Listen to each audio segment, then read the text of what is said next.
G'day guys, welcome to Lessons from the Legends. Here we are going through the greatest fighters in the history of martial arts, and this is defined as fighters as striking sports. So it's going to be boxing, various forms of kickboxing, and mixed martial arts. Grappling and no strikes not going to be included. So there's some amazing grapplers out there, but we're not going to touch on them. We are going to go through a lot of mixed martial artists though, because a lot of them did make the list of the 100 greatest fighters of all time. But we're going back in chronological order. So we're starting very early. A guy who won the world middleweight championship in boxing back in the late 1880s. That's how far back we're going. So Bob Fitzsimmons, he was born in Cornwall in England, then moved down to New Zealand, and that's where he really began his boxing training. And he dusted the floor with the world's greatest middleweights at the time. He defeated a guy named Nonpareil Jack Dempsey, who is regarded as the best pound-for-pound fighter in the world, although at that point he was definitely a bit past it. He was becoming a bit of an alcoholic, but he still got absolutely dusted up by Bob Fitzsimmons in one of probably the first super fight of the Marquess of Queensberry rules era, which, if you don't know exactly what Marquess of Queensberry rules is, essentially it is boxing with gloves. And it's where boxing became mostly punching and not as much grappling. Before that, bare knuckle, it was a lot of punching obviously, but it was still a lot of grappling. So it was a bit of a mix. It's almost a little bit more like MMA today. But then we had, obviously, when you're a middleweight back in the day, and basically when you're not a heavyweight, you're not going to be making huge amounts of money necessarily. Heavyweight is where it's at, and when you're an absolute powerhouse like Bob Fitzsimmons, you can do that. And he decided to go, after reigning as middleweight champion for a while, he decided to jump up to heavyweight. So, what was the early situation of the heavyweight division at the time?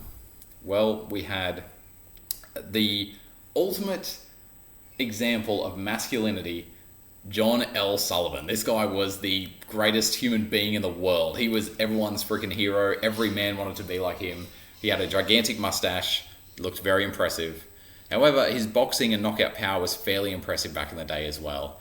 However, by the time he got to the Marquess of Queensberry rules, he had kind of semi-retired.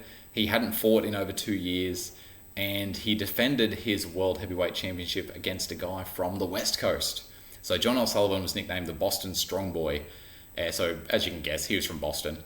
They weren't super creative on the nicknames back then. You'd argue probably not always that creative nowadays either. I mean, he was taking on a guy named Gentleman Jim Corbett from San Francisco, who was the complete opposite of everything John L. Sullivan stood for. Jim Corbett used jabs more than any other punch. He stepped to the side. He would step backwards. He would actually try and not get hit. And this was, I mean, I'm exaggerating a little bit, but this was a big shift in the mindset of how boxing was back in the day, which is you step in there and you do Marvin Hagler, Thomas Hearns, basically. You just step in the pocket and just swing for the fences. The first guy to get knocked out would win. And Sullivan proved himself very effective in this style. But against Jim Corbett, he'd put on a few extra pounds. He had not fought in over 2 years. And in 1892, to give you some idea of when this is, he got thoroughly beaten. He got knocked down in the second round.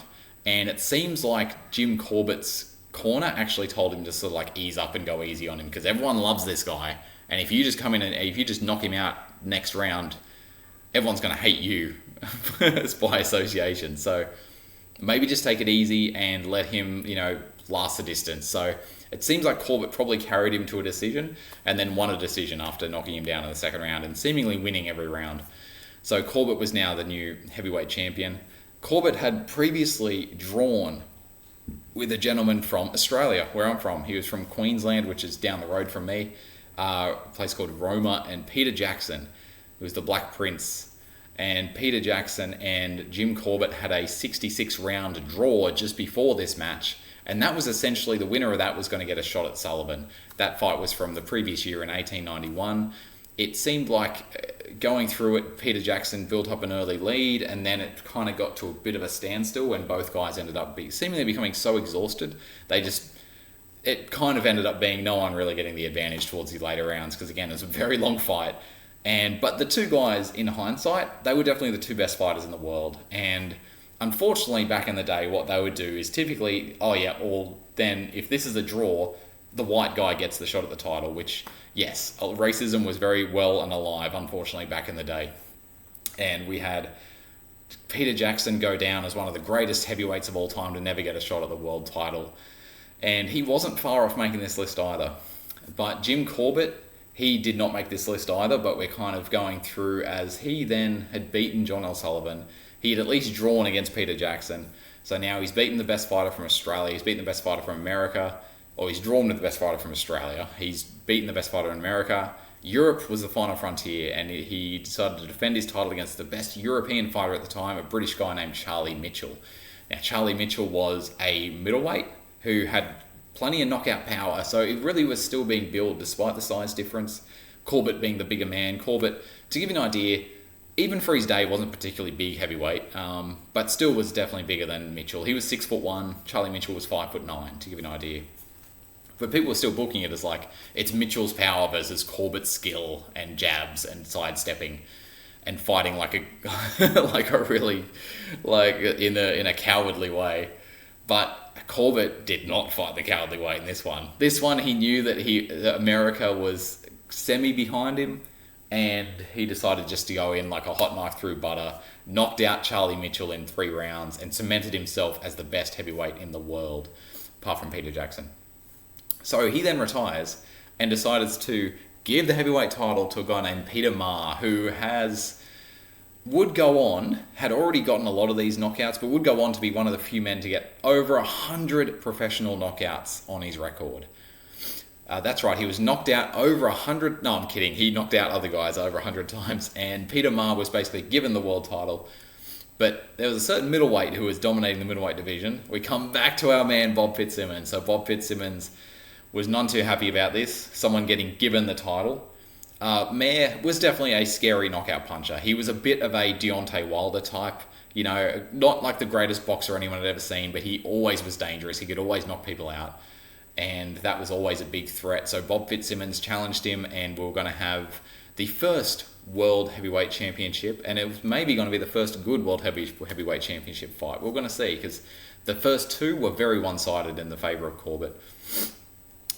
Very, very tough to have this be legal, though. The story of the Mayer versus Fitzsimmons fight is really interesting if you ever want to look it up, but essentially they had to take it down to Texas, and then it was illegal in Texas, so they had to keep going past. They were going to have it in El Paso, but it was like, nope, still illegal. We've got to jump over the border to Mexico. We'll have it down there. It's still going to be illegal in Mexico, but the Mexican Rangers are too far away to actually come in and stop it by the time the fight's over. So they're about 2 hours away, and we should be okay if we keep it just over the border. So they set up essentially like a mini circus tent in the middle of nowhere, right just under the Texas-Mexican border. And we ended up having this big fight between Fitzsimmons and Mayer. And they had fought previously as well. And Fitzsimmons had actually won. But it very much seemed like, the veteran fighter defeating the scrappy up-and-comer, who, albeit, had the size advantage. But now Peter Mayer was like, look, I'm a way better... This is years later. I'm a way better fighter now. And I'm bigger and stronger than Fitzsimmons. So this time I'll beat him. Nope. 1 minute, 23 seconds is all it took for Bob Fitzsimmons to knock out the Irishman. Peter Mayer was completely unconscious. Actually a bit concerning. Took about 10 minutes to get back to his feet. This is a savage knockout that unfortunately is not on film. But what we have on film is kind of to call it film is being generous, but we have Jim Corbett immediately going, you know what? I changed my mind. I'm not giving up the World Heavyweight title. I'm coming back. I'm fighting Bob Fitzsimmons. He just beat my buddy Peter Mayer, who I've given this present to, and now I'm coming in and I'm going to take the title back. And frankly, I never even gave it up. I'm still the World Heavyweight Champion, by the way. So Fitzsimmons is like, fine, I'll knock your ass out too. So we now have the fight between Corbett and Fitzsimmons. This is the first actual, good World Heavyweight title fight, because the other ones had ended in pretty early knockouts, and the first one, of course, with Corbett and Sullivan was very one-sided. Now we've got Bob Fitzsimmons taking on Jim Corbett. Fitzsimmons is a fairly tall middleweight. Even for today's standards, he's fairly tall. He's 5'11". Jim Corbett is 6'1". There's really not much of a size difference between them, even though it's a middleweight versus a heavyweight. And Jim Corbett if you picture like Ali Frazier, it's a little bit like that. Fitzsimmons is Frazier, Corbett's Ali. Corbett sort of builds up an early lead through points with his jab and movement. As Corbett gets a little bit tired, he gets a little bit slower. Fitzsimmons starts to time his counters, which he's a really good counter fighter. And Fitzsimmons eventually sort of like makes it a pretty close fight, and they're sort of trading rounds as they go into the 14th. But it looks like, if it were to go to a decision, it looks like Corbett is probably ahead on points. And then it happens. Fitzsimmons with what would be called the solar plexus punch. So Fitzsimmons slips under a jab, hits a left hook to the body, down goes Corbett, and he only goes down to one knee. But he cannot get up. He's completely winded, and ultimately he gets up at about the count of 11 or 12. But too late, the referee stopped the fight, and Bob Fitzsimmons from England or New Zealand, wherever you want to say, becomes the world heavyweight champion of the world and the first two-division champion in the Marcus Queensberry rules era, and cements himself as probably the best pound-for-pound fighter in the sport at the time, because there are some other great fighters coming up around this time as well who we'll get to in a minute. But essentially the technique from Fitzsimmons that I wanted to talk about is, as we go through the rest of his career, he would then take on another protege of Jim Corbett, and almost like the second coming of John L. Sullivan, in a guy named Jim Jeffries. Jim Jeffries was Captain America. He was everything, even though he was a protege of Corbett, he was a sparring partner of Corbett, he was everything that Corbett was not. He was the farmer. He was a farmer from Arkansas. He was a mega athlete. He was a powerhouse. He was strong. He was the epitome of masculinity, not this cowardly guy who would jab and dance, but he would get in there, he would grapple, he would punch, he'd get on the inside. And Jim Jeffries, despite being quite slow, was tough. He could take a punch and he could throw pretty hard as well. Almost picture like a little bit of a George Foreman type, but way back in that era. Ultimately, Fitzsimmons, it's the first time ever when Fitzsimmons defended the title against Jim Jeffries. It's the first time ever that Bob Fitzsimmons seemingly couldn't hurt his opponent with his punches. Fitzsimmons, above all else, was known as a great knockout fighter. He did it through intelligence and setting traps, much like an Archie Moore. Very similar to Archie Moore, actually, but he would end up, this time, it wasn't hard enough. Jeffries did not seem to really get hurt by Fitzsimmons' punches, even like Corbett had, and Jeffries ended up knocking him out later on, I believe in the 8th round.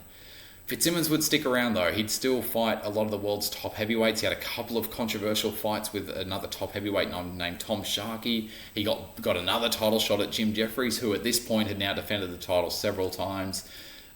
Since Jeffries won the title in 1899 from Bob Fitzsimmons, it was now 1902. Fitzsimmons and Jeffries battled it out again.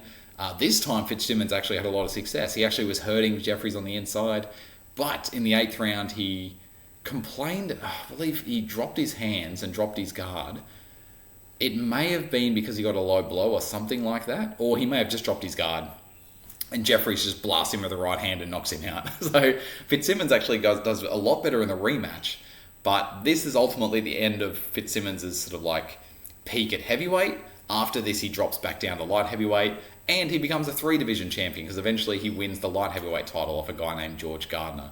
So Bob Fitzsimmons, absolutely one of the greatest fighters of this early era, of this really entertaining and really interesting pre-World War I era. And his fights through the 1890s and the 1900s certainly cemented that at 3 different weight classes. Dominated the middleweight division, won the heavyweight title, and also was good enough to pretty much be the second best heavyweight in the world for several years there behind Jim Jeffries, and then dropped back down to light heavyweight and won that title as well. So Bob Fitzsimmons got into something called stance switching. So here's where the lesson begins, and this will be the biggest preamble that I ever do in any of these videos, because I just want to give you some sort of setup about how boxing goes, and then usually the fighters who come are kind of related to the fighters who have already been in a lot of cases, so I won't have to do as much preamble at all. But I will definitely put a link below, just telling you, a comment below telling you where the lesson actually starts. It's right here. And with stance switching, it's really handy in kicking sports, because if you get kicked in the lead leg, your leg that is forward, which for right-handed fighters is usually your left leg. Left hand, it's the opposite. Usually it's your right leg.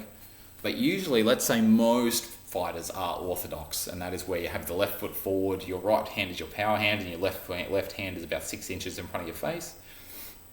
This one, it's really handy to be able to switch stances and bring that front leg back in case your leg gets chopped at. But it also changes what weapons are best to throw. So if your opponent also has an orthodox stance, he's mirroring your stance, so both of you have your left foot forward and your left hand forward. That means that the best strikes to throw typically, or the best attacks to go for, typically you've got, if we're breaking down 3 different types, so the best straight punch to throw is a jab, it's off the lead hand. The best kick to throw is a kick to the leg, whether it is to the thigh or the calf, which has become very popular in MMA in the last 5 years. And the best takedown to go for, if you're going to go for not enough a body clinch, but if you're going to go for the legs, is a double leg takedown. And this is why we got into... George St. Pierre was a great example of this. He had a double threat of a double attack, which was his amazing jab and his amazing double leg, which both work well when he's in orthodox and his opponent's in orthodox. It would also work hypothetically well if both fighters were in southpaw as well. Towards the end of his run as the dominant welterweight champion that lasted many years, he took on a guy named Johnny Hendricks. So Johnny Hendricks was an absolute powerhouse. He had very good takedown defense with a really strong wrestling background. But the thing that Johnny Hendricks was that no one else really was typically that GSP fought, he was a southpaw. So all of a sudden, the jab did not work as well. The double leg didn't work as well. The attacks that work better from that kind of stance setup, where both guys are in different stances, and this now means that I'm in orthodox, but the other guy has his right foot forward and right hand forward. That means the hands are right next to each other. They almost cancel each other out because they're so close. If you throw a jab, it's really easy for him to slap down your hand, and vice versa, you can do that to him as well. So it becomes more a battle of your rear hand, and it's something that George St. Pierre never really threw much. He kind of relied on just hammering with the jab, and then he'd use that to get their guard up, and then shoot the double leg once their guard started coming up a bit too high. But with southpaw, it becomes more the right hand is the easier one to throw and land, and it also delivers a lot of power.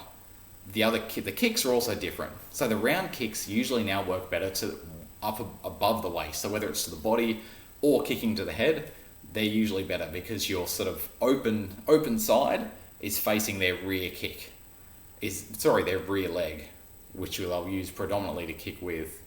And as far as the takedowns go, now it's the single leg. So you've got 2 lead legs that are really close to each other, and now you can go for the single leg takedown as opposed to the double leg, and that tends to work better from that stance.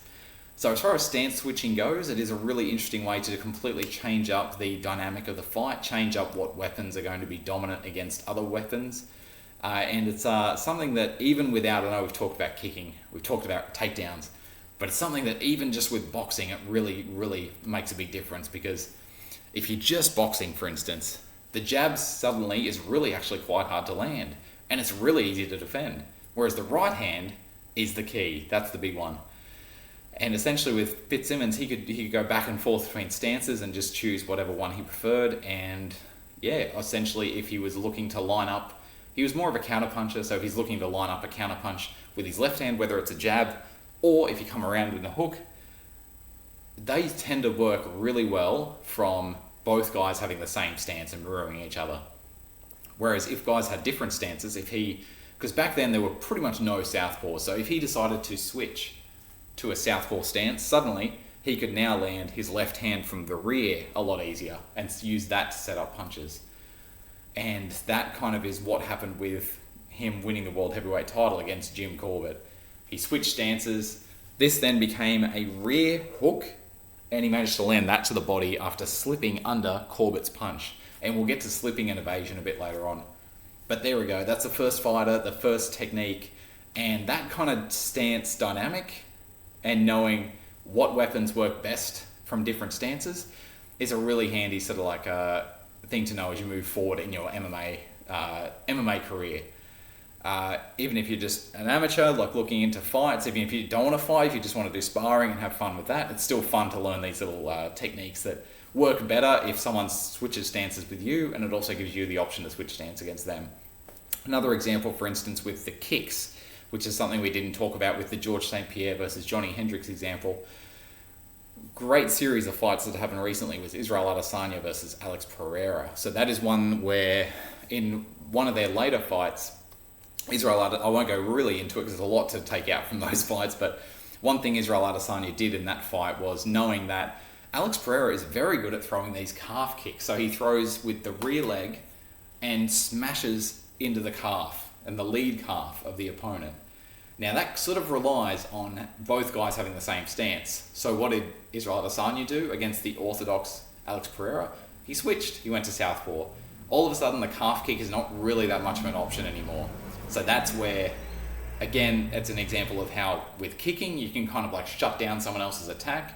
If Pereira then wanted to, he didn't end up doing it, but if Pereira then wanted to switch to southpaw, he could. And then he can go back to landing his calf kicks again. Only this time he has to throw it with the rear leg, the left leg. So it's a really cool dynamic. Stance switching, it's been around since the 1890s with Bob Fitzsimmons, when he was pretty much the only one doing it, but it certainly worked out for him. And he is still gone down as one of the all-time great knockout punches in the sport's history, and can't wait to get into the next lesson. Definitely going to be the longest video that we have on the channel, just because it had a lot of preamble, and we finally got to the lesson. So thanks so much for waiting. And but it's a great one to start with, is just starting with the stance and the power of changing the stance and knowing what weapons are your best options from each stance that you take against your opponent.